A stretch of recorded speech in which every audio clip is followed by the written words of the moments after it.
Welcome along to Lorne the Porky here on WLR. It's Tomás McCarthy here till 7 o'clock and hope you're all keeping safe and well. Well, it's a bumper weekend with both Dacia hurlers and footballers in National League action. Our George Corbett scored a big match as Waterford versus Westmeath from 1:15 on Sunday at Welsh Park. And a man who managed both counties, Michael Ryan, will tell us why there's no need for panic after last Sunday's loss to Cork. Shane Ronayne will talk about his first game in charge of the Waterford footballers as they host Carlow on Saturday evening. And later in the hour, the Ballyduff Lower Ladies Football Club will feature in our Pride of the Parish series. The Black Rock went, brilliant block down by Darragh Lyons. They literally put his body on the line. Without the hurley, he's still chasing down the Corkman. That's super work rate by Lyons, renowned for his work rate. As the ball goes to Kieran Bennett, Kieran gives it back to Stephen Bennett. One Bennett to the other. Will we have a third Bennett as they playing next weekend? Time will only tell. Ball now in towards Patrick Kern, steadying himself. What's he going to do? Tries to shake off the marker, has a look, takes his shot, sends it over the bar. Got a point in every game last year he played for Waterford. On his introduction, he's done the same today. Over the bar, we're finishing strongly, 127 to 522. I'm sure we'll hear the full-time whistle very, very shortly.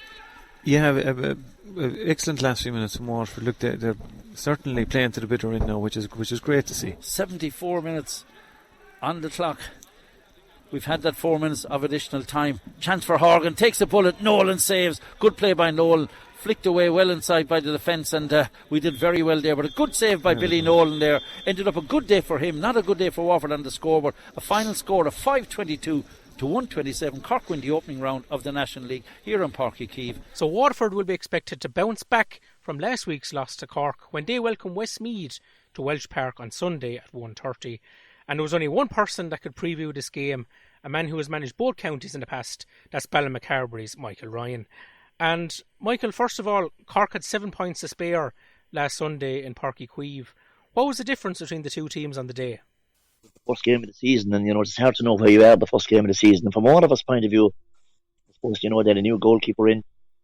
Yeah, they were missing Ty de Book, who was a huge player, a completely new midfield player. A couple of key guys missing, and looking at a few new players as well. And, I suppose the difference was Cork had a golden spell for a few minutes and lashed in 3 goals. I actually thought from Waterford came back to 4 points, we're going to win the game. And but Cork suddenly up. I wouldn't say they upped the gear, but they just got 1 or 2 fortuitous goals. And I suppose the bottom line is when you concede 5 goals, you're not going to win many matches. So the big difference between the teams was they scored goals. And but from Waterford's point of view, I don't see absolutely any reason in the world to panic. And coming in a couple of months' time, if they beat the championship, from a Waterford point of view, I wouldn't see any reason to be afraid of Cork. And like every manager is building towards the championship, Michael, is coming up pretty fast, and Waterford have that Munster quarter final against Clare on June 27th in Semple Stadium. What did Liam Cahill learn about his team last Sunday, do you think? Well, I suppose he tried a few new guys and he tried people in different positions, and it's all about learning where your players can play and try them in different positions and seeing which position suits the players the best, and have them a look at the entire panel. And I'm sure they're going to do that over the league. But every day you go out, you learn something, and I suppose from his point of view, he certainly won't be happy with it. And Liam is the kind of a fella, like, he takes this game very, very seriously, and the Waterford management. So they'll have a look at learn about the strength of their panel, and they'll also see fellas in different positions, and they'll realise, that there's improvement needed. They don't need to be told that; they'll fully realise that. And as you touched on earlier, Michael, Billy Nolan and Irla Daly were stepping into big shoes. It's Stephen O'Keefe and Ty de Burka ruled out for the 2021 season. Are those two positions ones that Liam Cahill and the management team must sort out before the league is over? Well, from Billy Nolan's point of view, it was I know he's played a few games before, but he was playing with new players all around him, and he made a couple of great saves. That has to be said. Now, he made a couple of very, very good saves, but it takes a while to settle into getting the puck out routine right and seeing what players are making runs and seeing what's happening out the field, and everybody getting in sync and everybody getting on the same wavelength. That'll take a bit of time, but Liam will know very, very well that they are key positions. But as I alluded to early on, you're talking about your goalkeeper, centre back, and new midfield player. That's the key to the team. That's the core of the side. And fellas in new positions, there was always going to be a few teething problems, and there were teething problems on Sunday. But I'd be confident. There's a couple of really tough games coming up in the National League. So by the time the league is over, Waterford management team will know exactly where they stand. They'll be in a much better position to assess and pick a team for the championship. And we saw the likes of Mikey Carney, Patrick Curran, Michael Kiley giving a bit of energy up front, Michael, towards the end of the game. I know it got very loose during the closing stages, especially. What type of approach do you think Waterford will take to team selection this time around? Well, I don't know what kind of approach they'll take, but they certainly want to go out and produce a performance and win the game convincingly. And they've lost the first round of the National League. As I said, this isn't the end of the world. They'll want to put down a marker next week as regards going forward, because they have 3 really tough games coming up after that. And so I think they'll be out to win the game and win it convincingly. I wouldn't have any insight into what kind of a team that they're going to pick, but whatever team they pick, I guarantee you when the ball is thrown in Sunday, they will be ready for it. Absolutely, and like Austin Gleeson and the Bennetts really carried a fight to Cork throughout the game, Michael. And just looking at Austin Gleeson, looking at his performances, I think we'll see more of Austin in that more advanced role for the rest of the year. I thought for the first game of the season, I thought he was very, very good. He got some great scores, and to disappoint you see so much being made of a missed pickup. I mean, that's always going to happen early on in the league, but he showed real touches of class. And he's a top class player, there's no doubt about that, when he's in the mood. And he can play just about anywhere. Waterford probably need a ball winner up front, and they need somebody who can make things happen and get scores. And Austin certainly can do that. But right around the field, I mean, Ian Bennett had a super game at left half back, and there were some really good performances. And obviously there were a few fellas who were a little bit below par, and fellas didn't play maybe as well as they could play. But there were some good performances, and Waterford did play some good hurling. And they came back from 10 or 11 points down, and they closed the gap down to 4. So there's stuff to work with. There's things that need to happen and things that need to improve. But as I said, there was a few positives as well.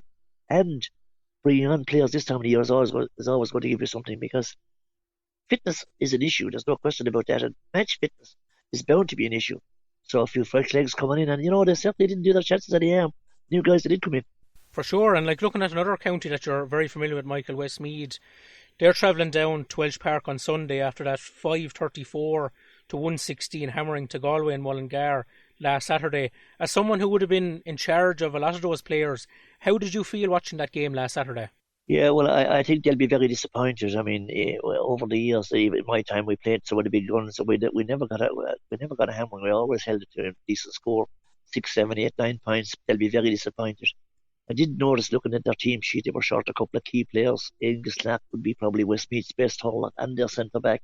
He wasn't playing for whatever reason, I don't know. Maybe he's injured. And also Killian Doyle would be their leading scorer.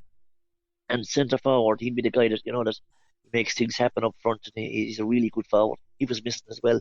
So Westmeath need everybody on board. They also need things to go right for them. And they don't seem to have found too many new players. Seems to be a lot of the same faces were there when I was there 3 years ago or longer, going back. So, I mean, they'll be coming down, I'd imagine, hoping to give a performance. They're not expecting to win the game.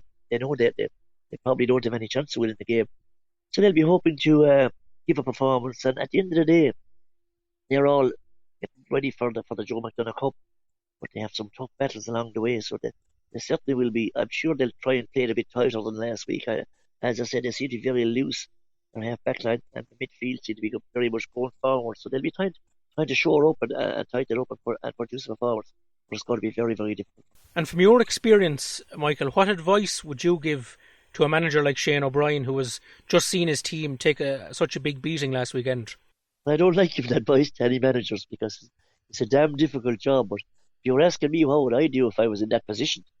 I'd probably try and I might even look at playing an extra defender, because if Waterford get the one on you, and there's some really good forwards. So I think they need to keep it very, very tight. They need to move back the field. Everybody needs to move back a step and tighten it up and not give Waterford space and time and room around the pitch, because if they do, they'll pay the price. And we've had many conversations, Michael, about your time in Westmeath. You spent 4 years up there, and you said it restored your love of the game after your time with the Waterford hurlers.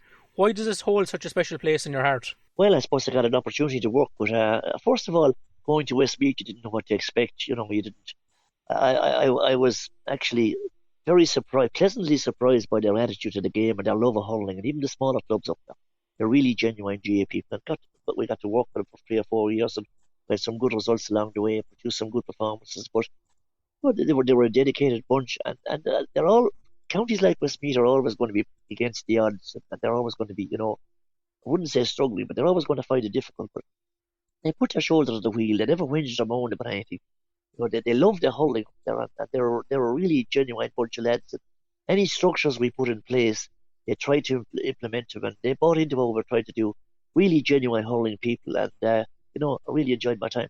And of course, Waterford are going to be going into this as the hottest of favourites, Michael. There's no question about that. But aside from the result, what will Liam Cahill be looking for out of this game? Well, I suppose he's going to be looking at his panel, and he's going to look and see what he has. And, it's a bit like a jigsaw. It's a bit like putting something together piece by piece and seeing, try down the centre back position, try and get maybe the puck out structures in place, getting more scores up front and having a bigger threat up front, and but above all, I suppose, getting people up to match fitness and improving people's hurling, because that's always going to be an issue. I mean, the league was always started at the end of January, early February, so it's a different game now because you're playing in almost summer conditions, so it's going to be very, very lively, and the ball is going to be moving that much quicker. But he's going to try to start the basis of building a team and finding out who should be on the team and who deserves to be on the team, and putting that in place. And bit by bit over the next 4 or 5 games, he'll learn enough that about his play. There's 2 more issues, Michael, I want to touch on before I leave you go. Your manager this year of the Ballymacarby ladies, former water hurlers, now your footballers as well. When did you get back out in the grass over the past couple of weeks? Would you believe it? We got out last night. Last night was our first night. We did it as per the book, and it was our first session last night. And the problem we have in the Nair and former waters, we have an awful lot of fellas with 4 fellas on the Waterford hurling panel, we have 6 fellas on the football panel, we have 2 guys on the panel. So anytime we train in the near future, we're going to be short a lot of county players. So the seniors or juniors are training together. But look, we had 25 or 6 fellas. We had a good session and we really enjoyed it. But it's very much starting at the start. What was that feeling like, Michael, to be finally back out there after this 5-month lockdown nearly, I suppose? Well, what I did notice about it was everybody came in, players and management came in buzzing, because I suppose people are fed up being at home doing nothing. Or as somebody said to me last week, he would do now to go and see a good even Junior B game. That's no disrespect to Junior B. It was nice to get back out on the pitch again, and summer conditions, and the grass was cut, and the pitch was looking well, and there was a good atmosphere and people working hard, and that's what we all enjoy. Managing, training, coaching, playing. Everybody has their little niche. That's what we all enjoy. So that point of view, it was absolutely great to be back again. And great to see the draws out as well for the senior hurling and senior football as well, Michael. And just looking at the senior hurling group, Lismore, 4 Mile Water, Ballysaggart, Tallow. What was your reaction to that? It's a tough enough group. I mean, Ballysaggart have got 3 or 4 really outstanding hurlers, and I'm sure they have other hurlers as well who are very capable, and they're a good side. 4 Mile Water and Tallow is always going to be a puck of the ball. Lismore gave us a bit of a trimming last year, there's no question about that. So, it looks to be a fairly even group. Maybe Lismore are a little bit ahead of everybody else, but it looks to be an even group. But every team will fancy their chances. If they perform, they'll fancy their chances of getting out of that group. So, promises to be some really good hurling. I'm pleased that we have an extra game as well. I mean, there's 4 teams in our group, so I'm pleased about that. And so, it's all about preparing now. And it's a long way away. I think that championship game isn't until 29th of August, all going well, and hopefully it'll be later. Hopefully Waterford will stay in the championship right to the very end, so it's a good bit away yet, but we're all looking forward to it, and I'm sure that's the same for the 4 teams. And finally, Michael, like everyone knows about your great love of ladies football, what was your reaction this week to the news that public funding for female inter-county players will be increased to €2.4 million? Well, actually, I think I did the piece on one of the papers a couple of weeks ago, and I didn't mention that. I think it's only fair. It's only right, because ladies or girls or women, whatever you want to call them, putting exactly the same effort into it as the men, and it's only fair that it should happen. I think it's a major boost for the game, and I'm absolutely delighted to see that it has happened. In fairness to the Taoiseach, he spoke about it on an interview. I had an interview with him about 10 days ago. He did speak about this was likely to go on the cards. In fairness, it has happened, and fully deserved, and it'll be a big fill-up for the game. Well, Michael Ryan, thanks so much for your time this evening. You're welcome. Down into the corner it goes. Running out for the ball is Bennett, being policed by Cahalane. Bennett now way over on the far side. Just lovely bit of skill there. Sends the ball across into Gleeson, just outside the Deidre. Just didn't get on the first attempt. Does on the second. Takes a rasper. Takes his shot and sends it over the bar. A lovely piece of skill by Bennett on the far side. Got it across to Gleeson. Just missed the first touch. If he had it, it could have been a green flag. But since he sends it over the bar, good play by Bennett. What a finish by Ozzie Gleeson. He had a brilliant pickup, Kieran. He kind of fooled two Cork defenders because I think they were thinking that he was coming forward. He actually turned back with the ball, created space, and he was actually going for a goal. It deflected off a Cork defender, went over the bar. Lorna Porca with Tomás McCarthy on WLR.